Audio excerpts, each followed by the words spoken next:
We're spreading! Left the GoPro on the dung spreader. It's been recording for about half an hour now. Found ourselves a roadblock. Bowman opening some gates down there.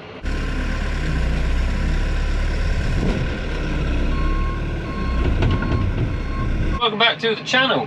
Today, got the dung spreader on.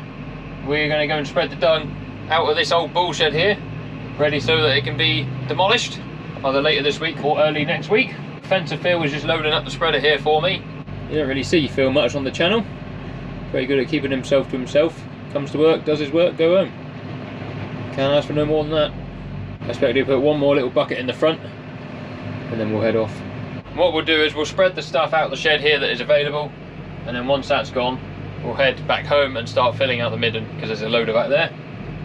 And yeah, we'll just keep on spreading until the field's done.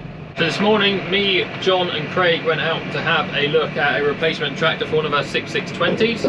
We actually went out and had a look at a Massey Ferguson 5S 145, one that we had very similar to one we had on demo back in the winter. If you guys have not seen that video, scroll back through my videos and I'm sure you'll find it. It was an exclusive spec, so it was one of their full spec ones. The only thing it was missing would be guidance, but they have a stock machine for that as well. So what we just need to do is do a bit of digging around, putting John Deere recording software onto the Massey Ferguson for our My John Deere operations stuff that we are currently doing. Right, so I just need to set up my John Deere page here for what we're doing. So we've gone on the setup, we've got the Muck spreader on as an implement, and we're actually spreading, we're going to try and spread at a rate of 15 tonne per hectare, which is that. FYM, so that's all fine, press OK on there. And then our work trigger here, we're going to edit, I think the floor is on number 1. So we'll put on SV number 1. That'll be good. And then what I also need to do is set my flow rates right down. That's the floor speed then. I also need to take them off of the joystick, so that's that one. Delete, OK. And then what I can do is I can open the back door using the joystick, but we'll spread it. This stuff's obviously not rotted down quite so much because it's not been out the shed, so I'm trying to not spread it as thick as the stuff that John had spread here previously, because John did start doing a bit of spreading the other day.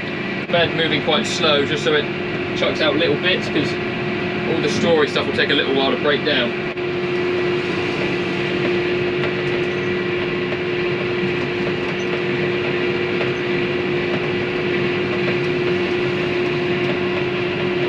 Right, so we'll turn the floor off, let the revs off the machine, close the door down, shut off the power shaft.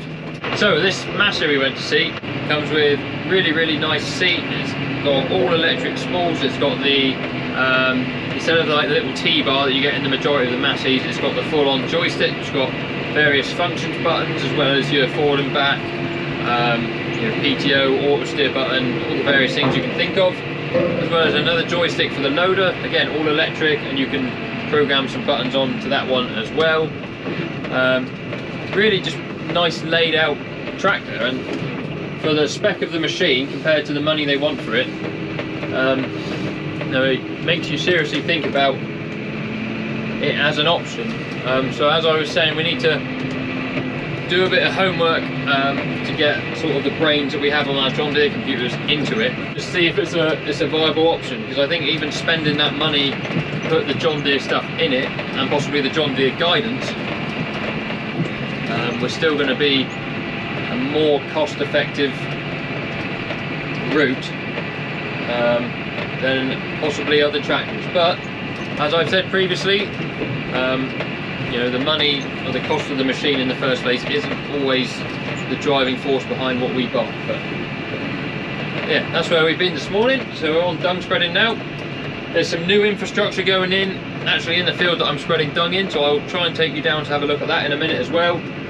Very exciting time at the minute on the farm. There's so much going on in terms of stuff like this happening with the infrastructure, the bullpen being replaced. We've got the cow track just been put up on the away ground, machinery replacements coming and or being talked about. Lots happening. And there's some other livestock stuff happening. We had a lot of sheep leave the farm this morning. There's some big changes coming with the sheep. There's some big changes coming with the cows. Yeah, loads to look forward to before Christmas. I'm really excited about it.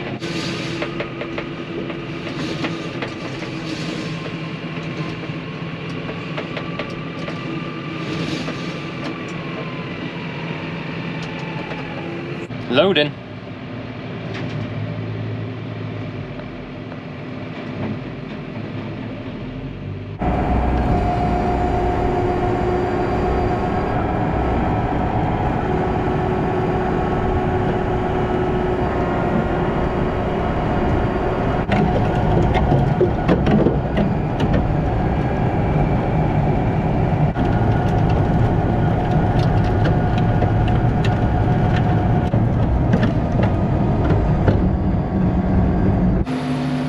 "26 minutes. I don't think we'll use all that footage.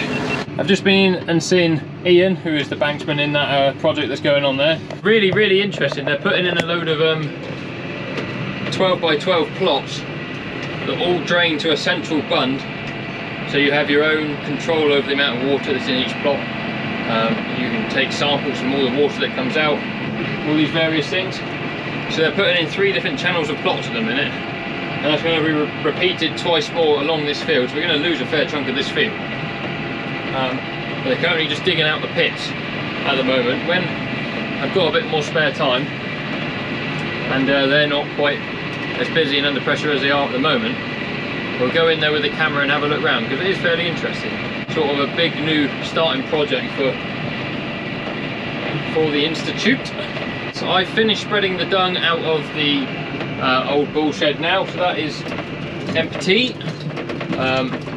I'll be spreading the rest of this field using dung from either home or some of the stuff we've been piling up the last few weeks, but we do need to get the dung midden at home empty, ready for when lots of loads of straw decide to arrive at short notice.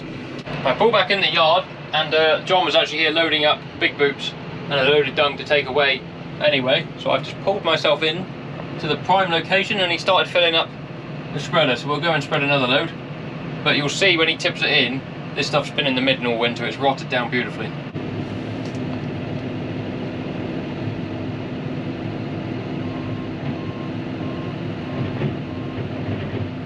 Lovely. Oh, there's a bit of wood. I don't know if you can see, but this stuff actually spreads a lot wider because it's a lot more dense and compact. It doesn't just hit the air and die and fluff down like the strawy stuff does. This is where I ran out on the last load of strawy stuff, so it's very, very thin here. So I'm just going to cover it. I'll go a gear faster actually with this load of good stuff. That will fill in any of the gaps that got missed, which is good. And when we get down here somewhere, we'll turn it off and go back the other way. Guys there are making a nice big earth sort of bank with the stuff they're digging out for the bunds and the pits. Found ourselves a roadblock. Bowman opening some gates down there. And now Rex is trying to get past us. It must be going home time because everyone's coming back to the yard at once. New morning on the farm. Got the dung spreader back out the shed. That's been warming up for a couple of minutes. Another load of dung. I've also got my grass clippings from home. Very handy. Been able to put that on the mucky. And we're sort of trying to make a dent in this corner of the shed here. So I'll continue paving my way through there until the field is spread, and then we'll start shifting it then, just to make sure we do get the shed empty before any straw turns up. Yeah, there is the spreader. I haven't ever really showed anyone the spreader too much. It's a Roland V2105. Don't know what that means. I guess it's the capacity. And it's done a lot of work. Hence why it is on the list for replacement. It's taken a fair bit of patching up, especially on the back end of it there. Yeah, but it's the life of a dung spreader, isn't it? So anyway, we'll get this loaded up quick, and then we'll head off and do some spreading.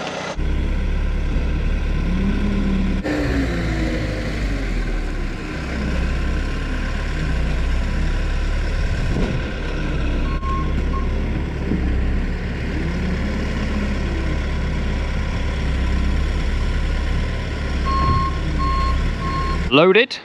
You can see this stuff. Nice and wet, dense, easy to spread. absolutely stinks, but we love the smell of it. Cannot get enough. Anyway, we got on the road, so I patted it down a little bit just to keep it all in the spreader. We'll head off and get to spreading. Hopefully we'll finish that field that we started today, and then that can be ticked off the list. Right, confession time. Just went and spread the first load, and I forgot to put the dome on the roof. Idiot! I just filled in all the headland bits that I hadn't done so far with the last load. But I've now got the dome on and working, so back to normality now. I even went up to the office to get the dome, I just didn't get it. I don't know what I did. I'm quite good at doing things like that. We've had an absolute shed load of rain again overnight. The ground's quite soft. I just want to get in and out and get this done before we have any more rain and we start making any mess, because I don't want to be doing that. Second confession of the morning. I took the power shaft off the back end of the tractor to put some grease in the knuckle this morning.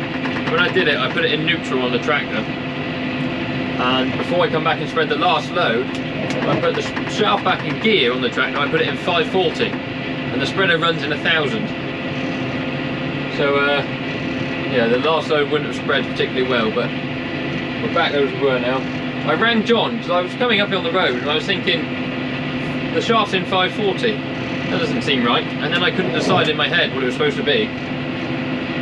So I rang the bow man, and he confirmed it is a 1000 speed. So yes, we're doing a lot better now.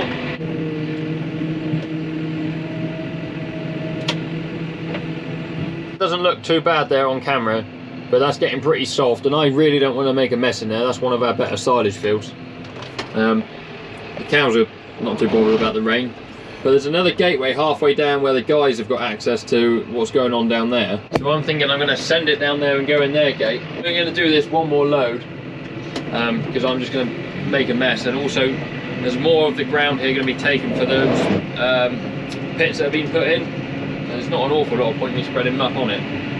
But I just really don't want to scummer up that gateway too badly. There's no point at all. Right, I've just finished my last bit. I'm not going to do this bit here because it's just getting too wet, although it has stopped raining. If you look on the screen here, we've spread 3.85 hectares, so that is approximately 60% of this field. Obviously by the time you take out the work that's going on down there, and 2 loads that John spread against the far hedge with big boots the other day, and this bit I haven't done, that'll be about right. Now all the information on this screen here I can pull off of the desktop and put into our own software that we record everything on back in the office, which is good. Also talking about software, if anybody has any experience with sole steer guidance and John Deere equipment in other brands of tractors, and please do let me know in the comments, or anyone that is running John Deere auto steer and software recording on let's say any other brand of tractor, get in touch in the comments because I'd really like to pick your brains about how well it all works. I will go down there one day and do a proper video on what's going on down there, so look out for that. I'll do it with Dr. Phil one day soon. Make sure to like the video, subscribe if you haven't already, keep up with all the latest stuff that's coming out. We'll see you guys on another video very soon. Cheerio.